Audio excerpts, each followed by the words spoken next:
What's up everyone, Mike D here. I'm currently 14 weeks into a contest prep. I'm not actually going to be competing anytime soon, not for at least 2 or 3 years, since I'm incredibly small right now and I have a lot of room to put on some mass before I worry about that. But the process is the same regardless, whether it's just a simple cutting diet for the sake of getting shredded, or if you're actually preparing to compete in a bodybuilding contest. It's the same thing, minus the peak week. I'm getting to the point where it's extremely mentally and physically challenging, and I'm going through a lot of things that I wasn't really aware of before I ever went this deep into a cutting phase before. So I figured I'd make this video and talk about 10 things that you can expect during a contest prep or a cutting diet. It might actually be a little bit more than 10, but the first thing on that list is going to be brain fog and fatigue. So 24/7, you're just going to be walking around like a zombie most of the time. It doesn't matter how many stimulants you're on, how well you tried to sleep the night before.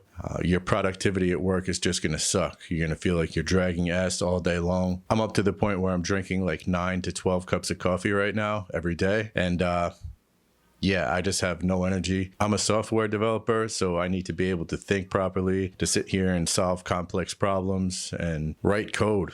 Just sit there and focus for hours at a time. And I haven't done shit in like the last 2 months. I mean, I'll will myself through like minor tasks where I can work for maybe 20 to 30 minutes at a time, or maybe on a good day, I might get a couple hours in, but I'm not building any new projects right now. It's just not going to happen. So that's number one. Number two on the list is going to be not being able to sleep well and waking up a bunch of times throughout the night, whether it's to pee or just waking up. And this is going to be the same regardless of whether you're drinking water right before bed or not. You know, a while back, I stopped drinking water up to 3 hours before I go to sleep, and it helped my sleep tremendously. I stopped waking up in the middle of the night, along with the fact that I have a CPAP now, which I'll talk about in another video. But as I got deeper into this cut, none of that matters. I'm waking up after every single REM cycle, basically. So an hour and a half at a time, I might be able to fall asleep. And then I wake up, I'll have to pee, or maybe I won't have to pee. And then it takes me a little while to fall back asleep, and then I get maybe another hour and a half. I have a dream, wake up again. I'm lucky to be getting probably 6 quality hours of sleep every night right now, which isn't great for my recovery in the gym or just my overall well-being for your health. So that's going to be number 2. Number 3 on the list, this might not apply to everybody, but it's pretty common, is developing some sort of a stimulant addiction. That doesn't mean you're going to be, you know, doing all kinds of hard drugs, but like I said, I used to drink 2 cups of coffee every morning, and that was it. I felt so great before I started my cut, and even in the beginning weeks of my cut. After I got like 8 weeks in, which is when it really starts to hit me mentally every time I go into a cutting phase, I just had so little energy, and I wasn't sleeping anyway, so it wasn't like I was worried about the stimulants affecting my sleep. I just started filling up my French press like 3 to 4 times a day. And each time I do that, it's 3 cups of coffee. So I'm at the point where I'm drinking, you know, 9 cups of coffee and then like 2 sugar-free monsters. It's just brutal. I'm also addicted to these Zyn things, those nicotine pouches that you pop in your mouth. I probably have one in my mouth. I mean, I have one in here right now. Just 24/7, I'm popping these things. And I also ordered some more stimulant products to focus and things like that that are coming in the mail soon. So it's just part of the name of the game when you're on a cut. You either have to deal with no energy or you have to take a bunch of stimulants. And realistically, the deeper you get into it, it's going to be both. Regardless of how many stimulants you take, you're just shot all day long. That's number 3. Number 4 is pretty obvious if you're restricting your calories below maintenance, but being hungry all the time, like all the time, incredibly hungry. It doesn't matter how much volume you try to put into your meals. I mean, obviously that's going to help a little bit if you're adding vegetables and using avocado instead of olive oil for your added fats, for example. Things you can do to bulk up your meal. Those are always going to help a little bit with satiation, but you're just always hungry. It's all you can think about. All you can think about is food 24/7, and it's like nothing fills the void. I'm down at the point where I'm eating about 21 to 2200 calories on a low day right now. I'm doing carb cycling, so I have low days, medium days, and high days. My low days are around 2100 right now. Medium days are around 2500 calories, and I get 1 high day a week, which is my leg day, just so I can fuel up and replenish my glycogen stores and have a good leg workout. Since it's the most physically demanding and it's the largest muscle group, on those days I'm able to actually eat close to 4,000 calories, which is it's very nice because being able to have that once a week, I'm never more than 6 days away from being able to eat a bunch of food. So if I wasn't doing that, these days where I'd be incredibly hungry all the time, I'd be thinking to myself, what am I going to do? Should I cheat right now? Should I have a refeed? Should I have 2 refeeds a week? What should I do? But now it's just like, you know what? This sucks right now, but in 3 days, I get to eat 4,000 calories, or in 6 days at the most, I get to eat 4,000 calories. So the high carb day helps a lot. I'm also allowed to have a cheat meal at the end of that day for the last meal, which I keep reasonable anyway. I don't go crazy and eat pizza and donuts, but it's just something to look forward to and help a little bit with that constant hunger. Okay, I think we're up to number 5, weird food rituals. I'll give you an example. Since I'm only able to eat so much a day, I'm eating 5 meals a day and they're all small and none of them really fill me up. You start to develop these weird rituals to like try and make your meals pleasurable and satiating and last as long as possible until you get to the next meal. So one thing that I did, and I'm not really doing it right now, but I was doing a few weeks ago, was like when I would sit down to eat my little meal of, let's say, chicken and rice, I would use a small spoon and make sure that I only have, I have a limit to how much that I'm going to put on each spoonful. I want to make it small so that I can extend my eating window. And I would sit there and I would take a bite and I would say, I have to chew on this bite at least 20 times before I swallow it. And then after I swallow it, I have to wait at least 10 seconds before I take the next bite. And it would make my meal last like a half an hour, which seemed to be helpful. But at the end of the day, you're fucking starving 24/7. So I don't do that anymore because when I sit down to eat, I just want to eat. But yeah, you develop these weird patterns like that.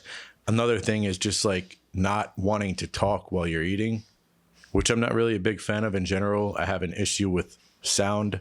I really can't stand hearing people chew on things and smack their lips and stuff like that. But when you're deep into a cut and all you want to do is just enjoy that one meal that you get to have every few hours, like you're just dying all day and you get this one window of like 3 to 5 minutes every few hours where you get to eat, you just want to enjoy that meal and be left alone. So like if I'm sitting down and I'm eating with somebody and I'm looking forward to this meal for a few hours. I'm so excited. Like, oh God, I finally get to sit down and eat and taste food.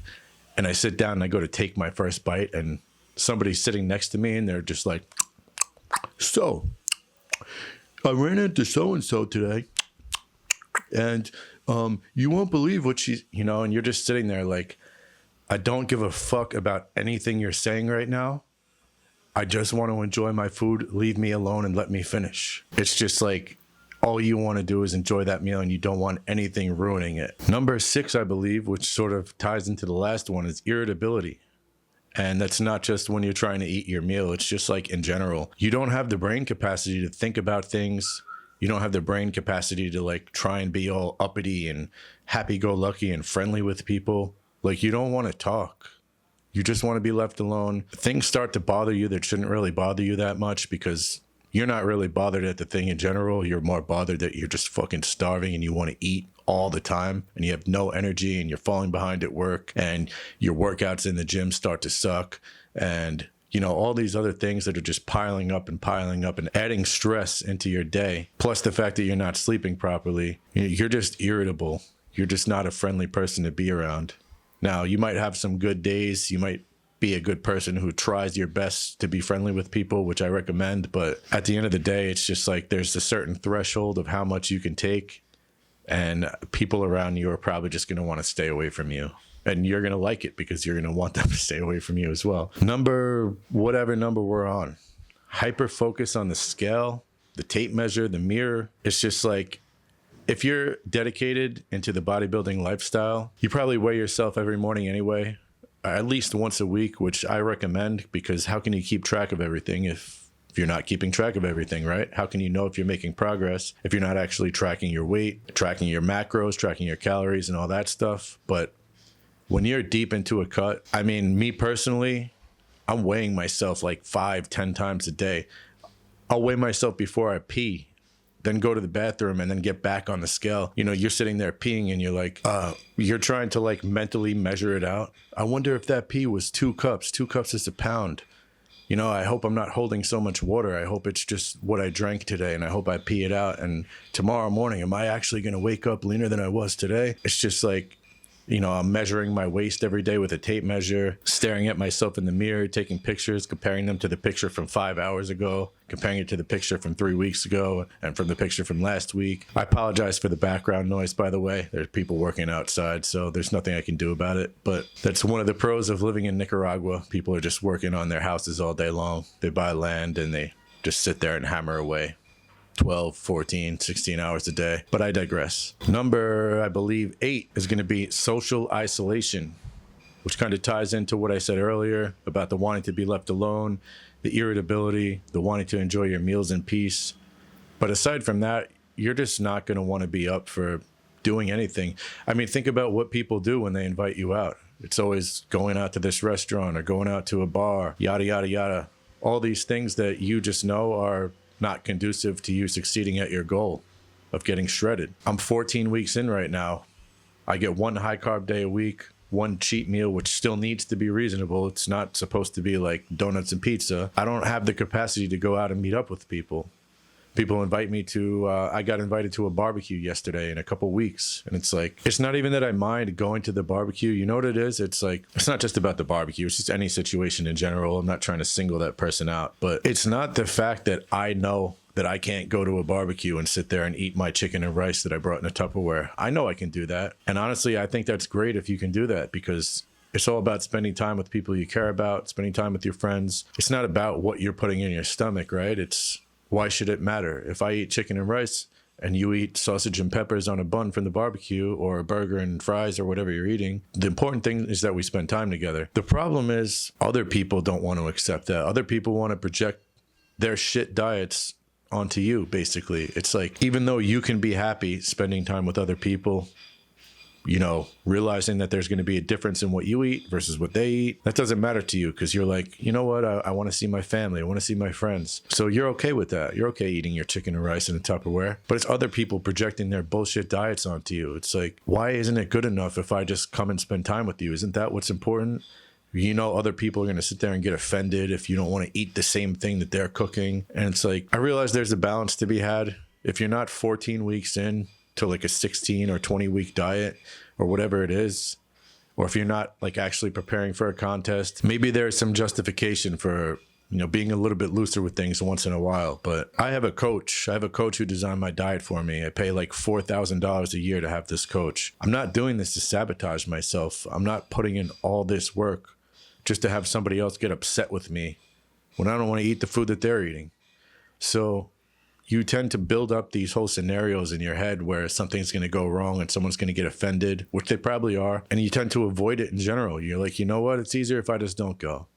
I'm just not going to go and hang out with this person. Even though I want to see them, I'm not dealing with that. Number 9 is going to be loss of strength. It's probably worse for some people than others. I've lost so much strength at this point, like 20+% on my compound lifts, like bench press and squats and things like that, to the point where I'm like, I'd be embarrassed to actually say the numbers I'm lifting on camera right now, and I'm not going to. Like, that's how bad it's gotten. If you're losing too much strength, you probably cut your calories too low if you're earlier in your cut.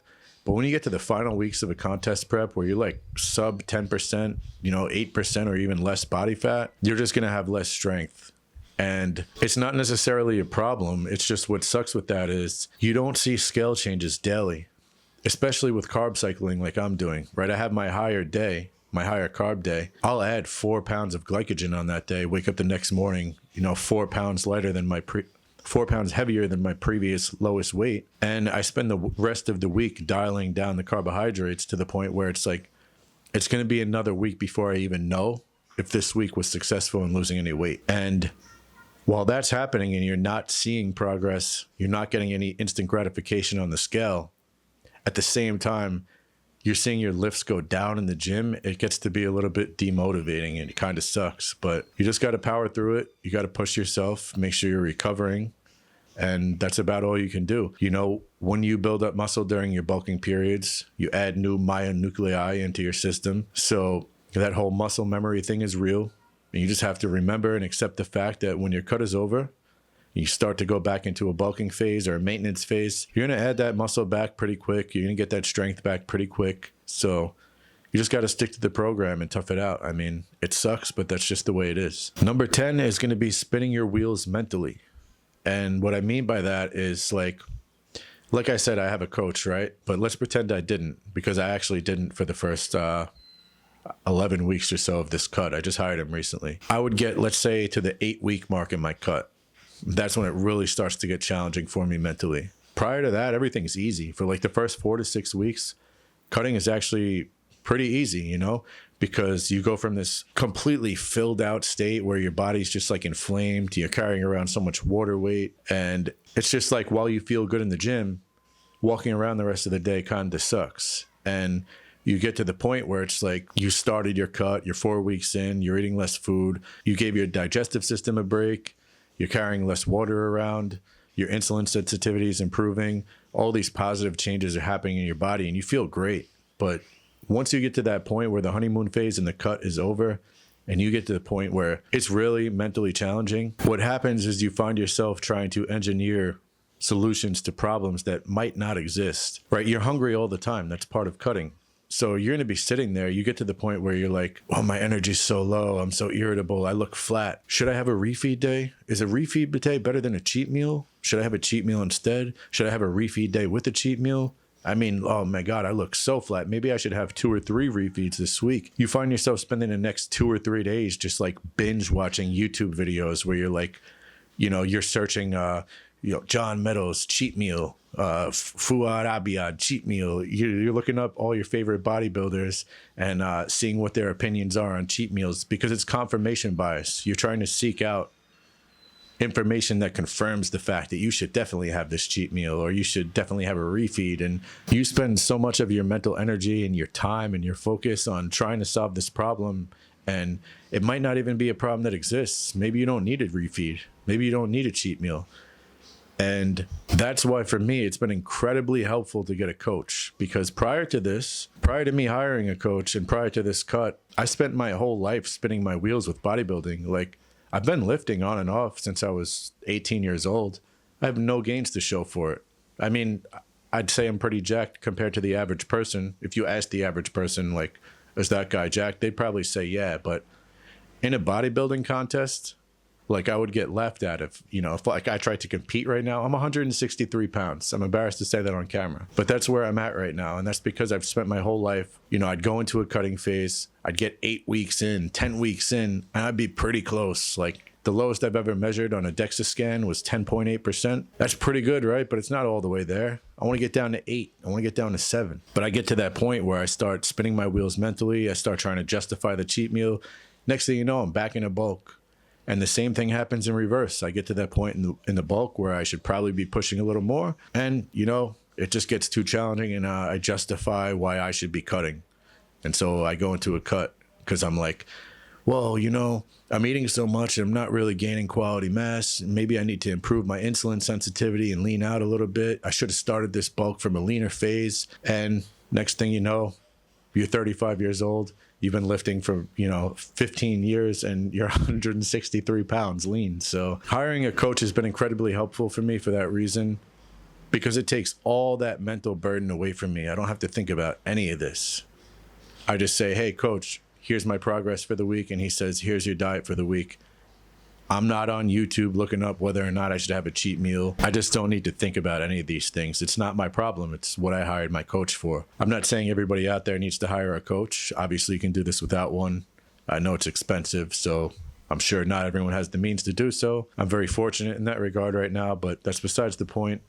I'm just saying, spinning your wheels mentally is something you're going to run into when you're on a cut. And number 11, and the last thing on my list today, is going to be no or low sex drive whatsoever. I mean, like, in the beginning of the cut, like I said, you feel great. You might even have a higher sex drive at that point because your body's just starting to get healthier. Once you get deep into that state where it's not even really healthy to be here, let's be honest, like sub 10% body fat, it's not healthy. Maybe for a short period of time it's good, but it's not healthy for you long term. Your body, your hormones, everything's just all thrown off. I'm on TRT. doctor prescribed 175 milligrams a week. I should have a high sex drive compared to the average person because my testosterone's in the upper end of the optimal range, maybe even slightly higher depending what my blood work looks like. But I haven't woken up with morning wood and like, I can't even remember, you know, it's been like at least a month probably. I can't even think about sex. It's just like not interesting to me at all right now. I have no drive whatsoever. All I can think about is food and how the hell I'm going to get some energy to get some work done and going to the gym and trying to get a good workout. That's it. Nothing else. So those are 11 things that you can expect to run into during a contest prep. There are more than that as well. If you have any that you think I missed, drop a comment below the video and let me know. If you found this video helpful, please like, share, subscribe. It's a brand new channel and I'm trying to grow it. I'm hoping that I can put out some quality content that's helpful for people, and I need you guys' help in order to do that. So like, subscribe, comment, share the video, all that stuff. Thank you guys for watching, and I will see you next time.